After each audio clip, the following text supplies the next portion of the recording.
పాముల మహేష్ యాదవ్. నేను దొత్తూరు మండల తెలుగు యువత అధ్యక్షుడిగా గత 6 సంవత్సరాల నుంచి నేను పనిచేస్తూ ఉన్నా. ఇవాళ ఈ మీడియా సమావేశం తెలుగుదేశం పార్టీ అధికారంలో ఉండి మేము తెలుగుదేశం పార్టీ నాయకుడిగా పెడతామని బహుశా కల్లో కూడా ఊహించాల. అయితే ఉదయగిరి నియోజకవర్గంలో మాత్రం తెలుగుదేశం పార్టీలో ఉన్నటువంటి ముసలం పుట్టింది. ఇవాళ అధికారం వచ్చిన తర్వాత ఇవాళ ఉదయగిరి నియోజకవర్గంలో అవాంతరమైన సంఘటనలు జరుగుతూ ఉన్నాయి, బాధాకరమైన విషయాలు జరుగుతూ ఉన్నాయి. ఇవాళ ఒక పక్క ఉదయగిరిలో తెలుగుదేశం పార్టీ అధికారంలో ఉందా లేదా కూడా అర్థం కావడం లేదు.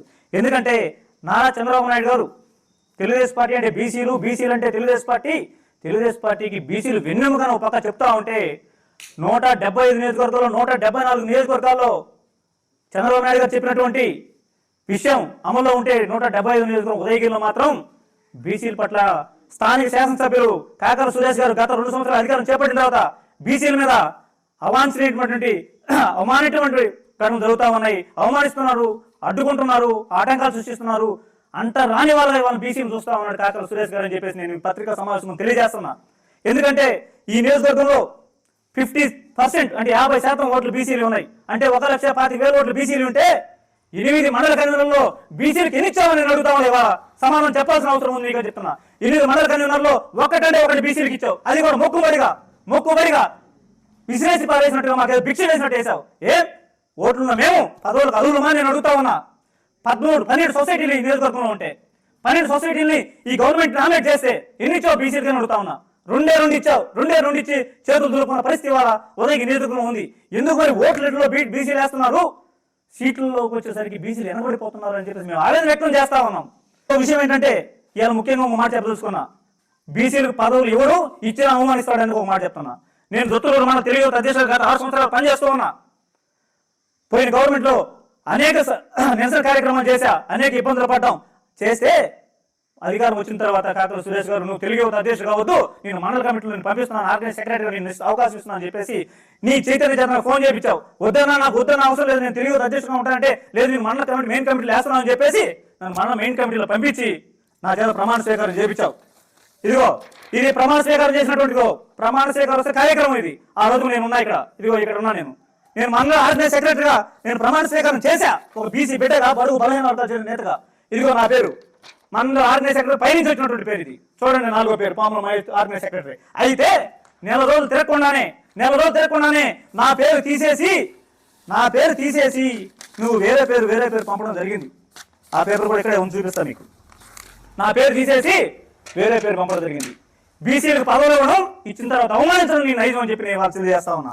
అయినా 850 మంది కార్యకర్తల సమావేశంలో 850 మంది నీ గురించి మాట్లాడాలని డిసైడ్ అయ్యారు. రోజు 800 మాట్లాడాలని డిసైడ్ అయితే మహారాజు పెద్ద ఆయన నారా చంద్రబాబు నాయుడు గారు ఎవరికి అవకాశం ఇవ్వకుండా మీరెందుకైనా అంత బాధపడతారని చెప్పేసి ఈ కాకర సురేష్ గారి యొక్క భవిష్యత్తుని ఆ రోజు పట్టబయలు చేశారు.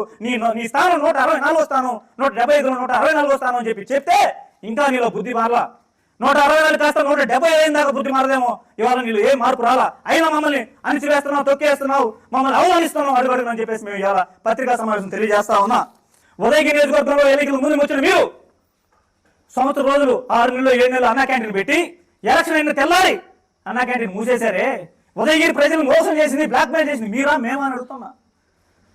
ఎలక్షన్కు ముందు ఆరోగ్య సంజీని రథం తిప్పి ఎలక్షన్ అయిన తెల్లారి నీ రథాన్ని లోపల పెట్టుకొని ఎవడన్నా ఒక నాడిపట్టి చూసావా? ఎలక్షన్ అయిన తెల్లారి ఒక మాత్ర పిల్లలు ఇచ్చావా?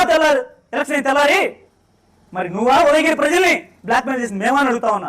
మేము కాదు బ్లాక్ మెయిల్స్, ఇక్కడ పుట్టి పెరిగాం, మాకు ఈ పరిస్థితులన్నీ తెలుసు, మేము తెలుగుదేశం పార్టీ కోసం పాటుపడుతున్నాం, మేము కాదు బ్లాక్ మెయిల్స్ అని చెప్పేసి మేము ఒకసారి గుర్తు చేస్తా ఉన్నాం నీకు. వాళ్ళు ఎవరు ఈ ఉదయగిరి సంపద వైపు కనీసం కన్నెత్తి కూడా చూడలేదు, ఏలు కూడా పెట్టలేదు. ఇవాళ మీరు అధికారం చేపట్టిన తర్వాత మీరు ఎమ్మెల్యే తర్వాత అగ్రిగోల్డ్ జామాలు మాయమైపోతున్నాయి, ఎర్రచంద్రం లోన్ వెళ్ళిపోతా ఉన్నాయి, పేదల కడుపుకు తినటువంటి రేషన్ బియ్యం కనబడడం లేదు, చేపల చెరువులు చేపలు మాయమవుతున్నాయి, మామిడి తోటలో మామిడికాయలు మాయమైపోతున్నాయి. వెయిట్ కోర్స్ గురించి చెప్పని పడలేదు. అయ్యా మాకు వెయిట్ కోర్స్ వద్దంటే తలడిపోతున్నా మీరు చేసే పనులు చేస్తా ఉన్నారు. ఎందుకు ఇవాళ ఉదయగిరి నియోజకవర్గ సంపద నుంచి ఈ విధంగా తల్లిపోతా ఉంది? మీకు తెలిసి జరుగుతుందా? తిరిగి జరిగితే మీరు ఎందుకు మౌనంగా ఉన్నారో సమాధానం చెప్పాల్సిన అవసరం ఉంది. ఎందుకు వెంకటేశ్వర గారు పోటీ చేస్తే ఓడిపోతాం తెలిసి కూడా పార్టీ పరువు నిలబెట్టని చెప్పి పోటీ చేస్తే అధికారం వచ్చిన తర్వాత ఆయనకు ఒక వర్క్ ఇచ్చారు. మీరు 50 లక్షల రూపాయలు వర్క్ ఇస్తే 5 లక్షల రూపాయలు కమిషన్ తీసుకున్నారు మీరు అబ్దుగా. కాదని మీరు చెప్పాలని అడుగుతా ఉన్నా. అంటే బీసీలు రాజకీయంగానే కాదు ఆర్థికంగా తొక్కేయాలని చూస్తా ఉన్నాం. మేము సహించే సమస్య లేదని చెప్పేసి ఇవాళ నేను పత్రికా సమావేశం తెలియజేస్తా ఉన్నా. భావన. బీసీ అంటే అలర్జీ, నీకు బీసీ అంటే అలర్జీ. ఈ అలర్జీని తగ్గించడానికి మా దగ్గర సరైన మందు ఉంది, ఆ వేసే రోజు ఆ మందు వేస్తాం, నీ అలర్జీని తగ్గించే బాధ్యత మేమందరం తీసుకుంటాం, బీసీలు అందరం కూడా అని చెప్పేసి నేను తెలియజేస్తా ఉన్నా. ఎలక్షన్ ముందు అందరం కలుపుకొని ఎలక్షన్ చేయించుకున్న తర్వాత తెల్లారి నుంచే ఈయన బుల్లినేని వర్గం, ఇతను ఖమ్మం విజయనగరం వర్గం, ఇతను రామారావు వర్గం, ఇతను శేఖర్ రెడ్డి వర్గం, ఇతను ఉంటేరు వర్గం, ఇతను చంద్రబాబు వర్గం నుంచి వర్గాలు విభజిస్తున్నావు. ఇదే మాట ఎలక్షన్ ముందు నువ్వు చెప్పగలవా అని అడుగుతా ఉన్నా. ఇదే మాట నువ్వు ఎలక్షన్ ముందు చెప్పుంటే ఈ ఉదయగిరి నువ్వు గెలిచేవాడు అని అడుగుతా ఉన్నా. ఏరు దాటినాక తెప్ప తెగలేస్తే అది అవకాశవాదం అవుతుందని చెప్పేసి ఇవాళ మీకు చెప్పారు. మా గ్రామానికి చెందినటువంటి వెంగమాంబ ఈ మధ్యకాలంలో వార్తల్లో మీరు బాగా విన్నారు. ఆ వెంగమాంబ ఆమె స్వస్థలం నరవాడ, మా ఊరి కోడలామె. అయితే మా ఊర్లో మీరు ఒకసారి మీటింగ్ పెట్టారు, పెన్షన్ కార్యక్రమం, కంపెనీ కార్యక్రమం మొట్టమొదటి మా గ్రామంలో పెడితే ఆ అమ్మాయి యూట్యూబర్ కాబట్టి